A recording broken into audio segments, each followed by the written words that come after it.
আজই বান্দবেশ্বর ও দুবরাজপুরে প্রচারে যান মমতা বন্দ্যোপাধ্যায়। কমিশন বিজেপির বিরুদ্ধে চড়া সুর তৃণমূল নেত্রীর। ভোটের বাংলায় রাষ্ট্রপতি শাসনের চেষ্টার অভিযোগ মমতার নিশানায় কমিশন বিজেপি। রাজ্য প্রশাসনের খোল নলছে বদল নিয়ে চড়া সুর মমতার। এসআইআর আমরা মানিনি, আমরা তো কোর্ট থেকে ভোট সব জায়গায় লড়াই করছি। আমি রাস্তাতেও 5 দিন পড়েছিলাম। এমন সময় করেছে ঠিক ইলেকশনের মুখে। ধান্দাটা হচ্ছে রাষ্ট্রপতি শাসন করে দাও। বাকি কি আছে? চিফ সেক্রেটারি থেকে, হোম সেক্রেটারি থেকে, ডিজি থেকে, সিপি থেকে সব চেঞ্জ করে দিয়েছে। এবং আমি অবাক হয়ে যাই, এত ভয় পায় যে একটা কার্সি আমার সাথে কলন পর্যন্ত করেনি তারা। এগুলো তো আমার মনে থাকবে। আমি ভিন্ডিকটিভ নই, আমার সকলের প্রতি বিশ্বাস ভরসা আস্থা আছে। কারণ তুমি এখানে লুকিয়ে লুকিয়ে মেঘের আড়াল থেকে রাষ্ট্রপতি শাসন করলেও মাথায় রেখো আমি একাই 100। কারণ আমি একা নই, আমার সাথে যে 100 সেটা হচ্ছে মানুষ। যদি কোনো দুর্ঘটনা ঘটে বিজেপি পার্টিকে দায়িত্ব নিতে হবে, আর ভ্যানিশ ওয়াশিং মেশিনকে। কোনো রকম ইনসিডেন্ট হলে, কোনো রকম অ্যাক্সিডেন্ট হলে, কোনো রকম দাঙ্গা হলে, কোনো রকম দুর্যোগ হলে মনে রাখবেন এখন কিন্তু আমার হাতে ক্ষমতা নেই। তা সত্ত্বেও আমি মনে করে দিচ্ছি যারা ক্ষমতা পেয়েছেন তারা যেন মানুষের কাজটা ভালো করে করবেন। কেউ দুর্নীতিতে অভিযুক্ত, কেউ অভিযুক্ত পণের দাবিতে হেনস্থায়, কেউ বিজেপির ঘনিষ্ঠ বলে দাবি। ভোটের বঙ্গে কমিশনের নিয়োগ করা 4 জেনারেল অবজারভারকে নিয়ে বিস্ফোরক অভিযোগ তৃণমূলের। পশ্চিমবঙ্গে নির্বাচন ঘোষণা হয়ে গিয়েছে। 23 ও 29 এপ্রিল ভোট। রাজ্যে জেনারেল অবজারভার নিয়োগ করেছে নির্বাচন কমিশন। 294 বিধানসভা আসনের জন্য 294 জন জেনারেল অবজারভার। প্রত্যেক জেনারেল অবজারভার বিধানসভা ভিত্তিক রিপোর্ট দিচ্ছেন কমিশনকে। নির্বাচন কমিশন রিপোর্ট দেখে নির্দেশ দিচ্ছে, সেই মতো পদক্ষেপ করছেন জেনারেল অবজারভাররা। এই জেনারেল অবজারভারদের নিয়েই বৃহস্পতিবার একের পর এক বিস্ফোরক অভিযোগ করে তৃণমূল।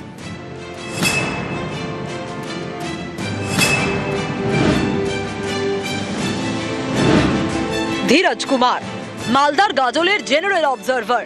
তৃণমূলের দাবি মহারাষ্ট্রের হেলথ কমিশনার থাকাকালীন 8,000 কোটি টাকার অ্যাম্বুলেন্স টেন্ডার দুর্নীতিতে অভিযুক্ত এই ধীরজ কুমার। বিরোধীরা বলেছিলেন যে লোকাল লিডারের আত্মীয়কে বেনিফিট করার জন্য এই টেন্ডারটা ডাকা হয়েছে। আমরা একটা জিনিস বুঝতে পারছি যে কাদেরকে বেছে বেছে আনা হচ্ছে।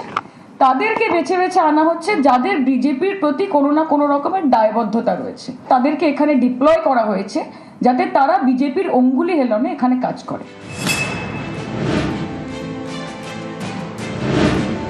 অজয় কেতসরিয়া বনগা দক্ষিণের জেনারেল অবজারভার।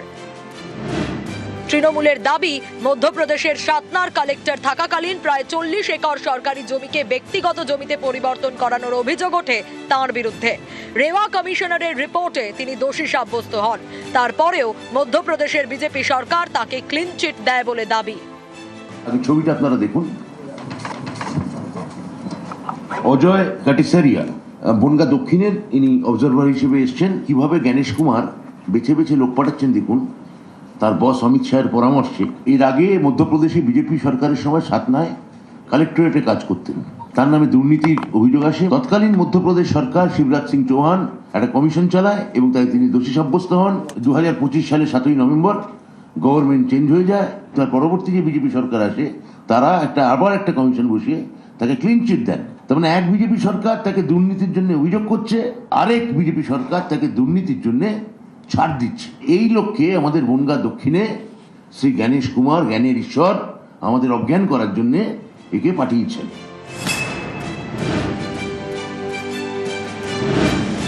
গন্ধম চন্দ্রডু বালিগঞ্জের general observer. তৃণমূলের অভিযোগ 2018 সালে গন্ধম চন্দ্রডুর বিরুদ্ধে পণের দাবিতে হেনস্থা করার অভিযোগে মামলা দায়ের হয়। তখন তিনি অন্ধ্রপ্রদেশের আদিবাসী কল্যাণ বিভাগের ডিরেক্টর। বালিগঞ্জে যে ভদ্রলোককে নিয়োগ করা হয়েছে সেটা একটা সাংঘাতিক ব্যাপার। গন্ধম চন্দ্রডু ফৌজদারি মামলা, পণ লেনদেন, ডাউরি, হ্যারাসমেন্ট অন্ধ্রপ্রদেশে করেছেন। আদিবাসী সম্প্রদায়ের সঙ্গে বিশ্বাসঘাতকতা করেছেন। আদিবাসীদের সঙ্গে সত্যি বিজেপি কি চোখে দেখে এই গান্ধাম চন্দ্রদু সেটা দেখিয়ে দিয়েছেন অন্ধ্রপ্রদেশে। সরাসরি বিজেপির আস্থাভাজন এবং বিজেপির যাকে বলে ঘনিষ্ঠ আমলা এই রকম লোককে আমাদের বালিগঞ্জে পাঠানো হয়েছে। এই প্রত্যেকটা ঘটনা প্রমাণ করে শ্রী গণেশ কুমার তিনি এই 294টা কেন্দ্রে একদম যাকে বলে টোটাল স্ক্যাম করছেন। অরিন্দম ডাকুয়া উত্তর 24 পরগনার মধ্যমগ্রামের জেনারেল অবজারভারের দায়িত্বে। তৃণমূলের দাবি তিনি ওড়িশার মুখ্যমন্ত্রীর ব্যক্তিগত সচিব ছিলেন, ওড়িশার বিজেপি সরকারের মুখ্যমন্ত্রীর অফিসের গুরুত্বপূর্ণ পদেও ছিলেন।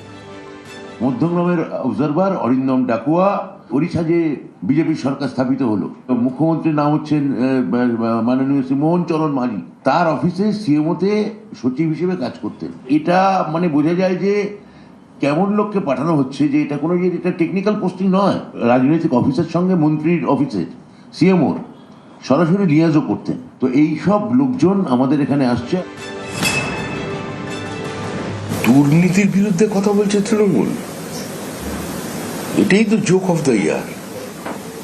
দুর্নীতি আর তৃণমূল তো সমার্থক শব্দ, দুজনকে দুজন থেকে আলাদা করা যায় না। নিউজ 18 বাংলা। একটি বুথে বেশিরভাগ ভোটার মতুয়া, তাদের মধ্যে 43 জন বিচারাধীনের তালিকায়, 42 জনেরই নাম বাদ গিয়েছে বলে অভিযোগ। সাপ্লিমেন্টারি লিস্ট প্রকাশের পর মতুয়া প্রধান বাগদার গ্রামে উদ্বেগ। আমডাঙ্গা, হারোয়া, বাঁকুড়ার বিষ্ণুপুরের অনেক ভোটারই দুশ্চিন্তায়। সবাই বলে যে তোমরা মতুয়া, তোমাকে ভোট কাটবে না, তবু আমরা এতদিন ভোট দিয়ে আসতেছি, তবু আমাকে ভোটটা কাটিয়ে গেল।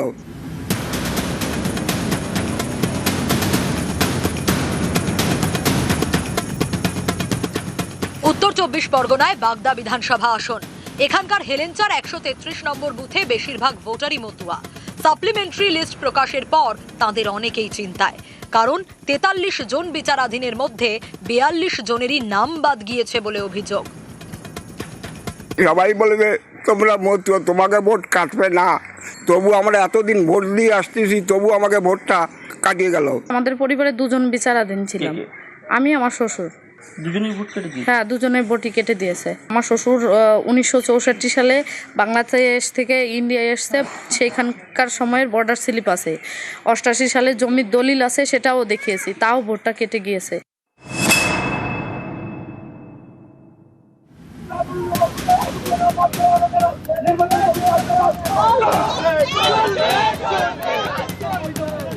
উত্তর 24 পরগনার আমডাঙ্গা, এখানকার শশীপুরে 58 নম্বর বুথ। অভিযোগ, এই বুথের 241 জন বিচারাধীনের মধ্যে 136 জনের নাম বাদ গিয়েছে। বৃহস্পতিবার এ নিয়ে রাস্তায় নেমে বিক্ষোভ দেখান স্থানীয়রা। এই এসআইআর নামে যেভাবে মানুষকে হয়রানি করা হচ্ছে, যেভাবে 136 জনের নাম বাদ দেওয়া হলো, আমরা তার বিরুদ্ধে বিক্ষোভ জানাচ্ছি। আমার বাবা 2002 সালে নাম থাকা সত্ত্বেও আমি সহ এখানে সবার নাম বাদ চলে গেছে।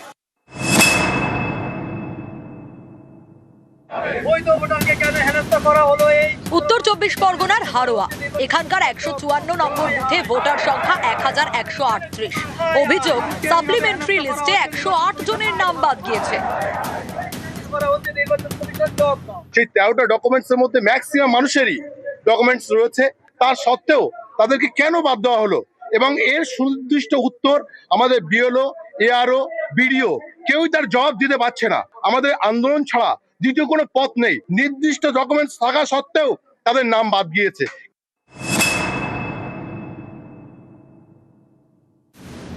মুর্শিদাবাদের হরিহরপাড়া, এখানকার খিদিরপুর পঞ্চায়েতের 145 নম্বর বুথেও অনেকের নাম বাদ গিয়েছে। অভিযোগ, সাপ্লিমেন্টারি লিস্টে বাদের তালিকায় 96 জনের নাম। এরপর থেকেই অনেকে আতঙ্কে। ফোন নাম্বার দিয়েছে, কোনো কাজই হয় না। বিএলওর কাছে এসে আমাদেরকে সই নিতে হয়। বিএলওর মানে বাড়ি বাড়ি যাবে, তারা বাড়ি বাড়ি গিয়ে সই নিবে বিএলও, তা না করে আমাদেরকে বিএলওকে খুঁজে বিএলওর কাছে আসতে হচ্ছে আমাদের সই নিতে।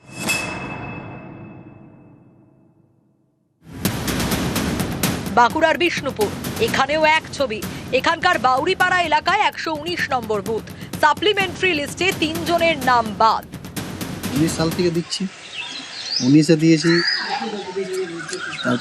তারপরে বিধানসভায় দিয়েছি, 4বার দিয়েছি। সবই আছে, জমির দলিল আছে, Aadhaar card, voter card, PAN card সবই আছে, রেশন কার্ড।